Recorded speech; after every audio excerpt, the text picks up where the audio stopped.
crew involved in quite a bit of maintenance and experiment activity today.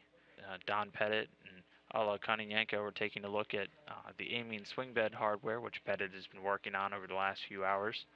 Starting off with some of our activities, Kononenko, who you can see off to the right there of your screen, has been doing some Sokol launch and entry suit leak checks.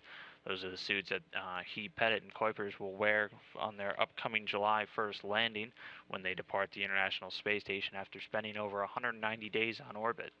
Along with those leak checks, he'll be doing some departure preparation and doing some checkouts on their Soyuz vehicle, the TMA-03M spacecraft, and then also wrapping up his day with some routine maintenance on the Russian oxygen generation system, or the Electron. Our second Russian cosmonaut, Gennady Padalka, a veteran astronaut of multiple space flights, has been doing quite a few experiment studies today, starting with a vein study, which is one of the many biological experiments that the astronauts are engaged in, using their own bodies kind of as guinea pigs for these research projects.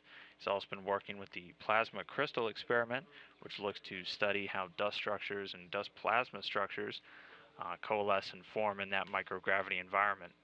He'll also be involved in a pretty major replacement operation alongside Sergei Revin, working on the TVIS, or the treadmill with vibration and isolation stabilization. They'll be changing out one of the wire ropes and the gyroscopes. And as mentioned, Sergei Revin will be assisting him in that activity a little bit later today. And has also been doing some cleaning of the ventilation screens throughout the air system all throughout the Russian segment. Moving on, we have Joseph Akaba, who's doing some filter cleaning of his own over on the U.S. segment, cleaning out the bacteria filters. All these in place to ensure that the astronauts' atmosphere on board the station is safe and breathable and free of any contaminants that could potentially cause detrimental health effects. He'll also be working with an antimicrobial applicator inside of the GEM's internal thermal control system. The GEM, the Japanese experiment module, it's been seeing quite a bit of action today, so not only Akaba, but Andrei Kuipers has also been in there quite a bit today. He's been working on the fluid physics experiment facility, which is a JAXA, or the Japanese Aerospace Exploration Agency's subrack facility, and it's used to investigate a number of fluid physics phenomena in that microgravity environment. Here you can see Kuipers working inside the GEM on that FPEF, or the Fluid Physics Experiment Facility.